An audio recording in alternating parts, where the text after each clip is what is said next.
Es un año, digamos, donde ha pasado de todo, un año, bueno, muy difícil para todos, pero en nuestra actividad hay un hito muy importante, allá por finales de octubre del año pasado, de 2017, cuando se liberan los precios de los combustibles y se da el tan buscado acoplamiento con los precios internacionales.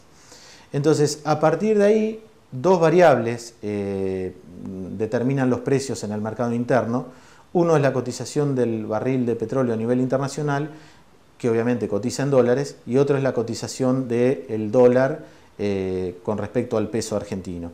Entonces, esas variables, digamos, el gobierno salió de un esquema de precios controlados para tratar de llegar a un esquema normal, es lo que funciona en la enorme mayoría de los países del mundo. Pero claro, el mundo y nuestro país tuvo cambios muy significativos que afectaron estas dos variables, ¿no es cierto? El petróleo crudo, allá por finales de octubre de 2017, cotizaba a $57,51 en la variedad, el mercado de Brent, el crudo de Brent, que es el que se toma como referencia. Y en estos días, ese mismo crudo cotiza a $77,45. Eso es un aumento de un 35% casi. Y bueno, ni hablar de la cotización del dólar en nuestro país, que en aquel entonces costaba $1 17 pesos con 60 y ahora está en el orden de los 40 pesos con 30. Eso ni más ni menos que significa un 129% de incremento. Entonces, todo eso afectó muy de lleno al precio de los combustibles. Entonces nosotros tenemos que en el último año los combustibles han crecido, no sé, el gasoil en la variedad más común en Mar del Plata se compraba a 18 pesos con 35 y ahora se paga a 31 pesos con 64. Esto implica que desde octubre hasta ahora, en 11 meses, ha subido un 72%. Y lo mismo ha pasado con los otros derivados. Y en los últimos 9 meses, o sea, en los que van de este año 2018, los precios han subido entre un 50 y un 57%. O sea, a partir de esas dos variables, que son las que rigen los precios, vemos un impacto de lleno en los surtidores. Sí, lamentablemente estamos en el peor de los mundos. Es decir, los consumidores tienen que asignar cada vez mayor parte de su presupuesto a la compra de combustibles. El transporte está afectadísimo por esto, el agro también. Digamos, como son insumos de base, esmerilan todo tipo de rentabilidad de las actividades que los utilizan intensamente. O sea, el consumidor lo paga caro desde su percepción. Pero a su vez, las petroleras notan que hay un retraso con respecto a los precios de paridad de importación que actualmente ronda el 20% aproximadamente. O sea que los precios que hoy tenemos, con este dólar y con este crudo, están retrasados alrededor de un 20%. Y este retraso en los precios del orden del 20% se nota en los consumidores de los países limítrofes de Brasil, de Uruguay, de Paraguay, que vienen a nuestro país a llenar sus tanques de combustible, ¿no es cierto? El precio de una nafta común, de una nafta super en Argentina, son 92 centavos de dólar, y en Brasil vale un dólar con 12, y en Chile un dólar con 28, ni hablar en Uruguay, que vale un dólar con 66 el litro. Y lo mismo pasa con los diésel.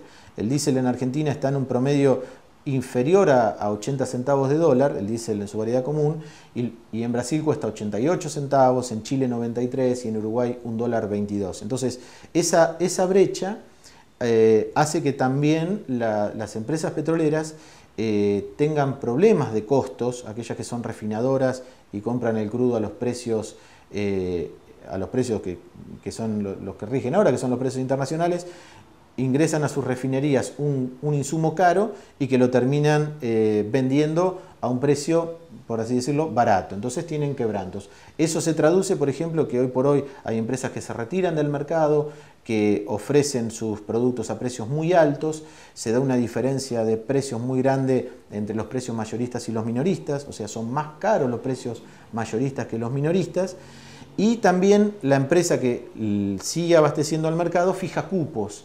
Entonces, en el caso del gasoil común, en nuestro país es notable que hay cierto faltante y muchas veces se quiebran los stocks.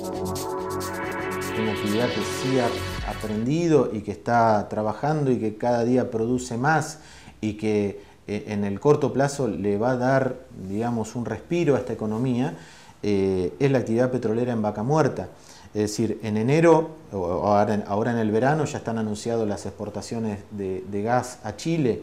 Eso va a hacer que entren las divisas. Y el problema es que esa actividad se dinamiza cuando las señales de precio son claras para los inversores. Por eso, hoy por hoy no hay margen, creo yo, para intervenciones de tipo política en los precios. Porque si vos, por el argumento que sea o por la medida que tomes, no sé, fijar un precio interno, el famoso barril criollo, o cualquier cosa que altere, digamos, este mecanismo que es claro en cuanto a cómo se fijan los precios, cualquier alteración va a prácticamente paralizar las inversiones en el yacimiento de Vaca Muerta. Y lamentablemente no hay margen para intervenciones extrañas porque cualquier tipo de, no sé, fijación de precio por parte del gobierno, precios máximos, barril criollo, etcétera, va a ser una inconsistencia con respecto a todo lo que se ha anunciado en el camino correcto, ¿no es cierto? Está claro. Patricio, por último, mirando un poco lo que es hoy el negocio de las estaciones de servicio, concretamente, ¿no es cierto? ¿Cómo están las ventas de combustible, digamos, a la estación de servicio en Mar del Plata puntualmente? ¿Cómo le está yendo en esta situación? Y nosotros el principal problema que tenemos es que corremos también a los aumentos de atrás. Es decir, están muy expuestas las estaciones de servicio que por ahí otorgan cuentas corrientes a sus clientes o las que reciben tarjetas de crédito, que con los plazos de acreditaciones, que son 21 días hábiles, que se transforma en un mes, es como que con los aumentos de precios continuamente hay que ir aumentando el capital de trabajo, es decir, 10.000 litros de nafta no valen lo mismo que a principio de año y entonces permanentemente hay que ir, digamos, aumentando la inversión en el capital de trabajo. Y después el tema de también las cobranzas, se ha puesto muy difícil también cobrar, hay mucho más riesgo de incobrabilidad. Y bueno, las ventas en sí, los números duros que hay que incluyen hasta julio de este año, muestran un consumo de gasoil que ha crecido un 1,5% en el año en la comparación con los meses del año 2017, lo cual es prácticamente un consumo igual, y un aumento en el consumo de las naftas de casi el 5%. Esos datos eran buenos, pero porque tienen el arrastre de la primera parte del año.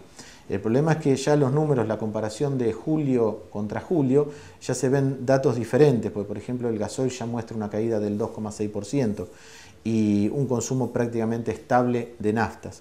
En las estaciones de servicio también vimos la sustitución de los productos premium, o sea, la nafta de mayor octanaje por la nafta super. Es una economía que trata de hacer el consumidor, cosa que no puede hacer en el caso del gasoil, porque digamos, si bien tienen el mismo nombre, los gasoil son esencialmente, desde el punto de vista químico, desde el punto de vista técnico, son distintos. Los nuevos requisitos, los requisitos técnicos de los nuevos motores exigen un gasoil con muy bajo contenido de azufre y entonces, bueno, ahí el consumidor no puede hacer eso.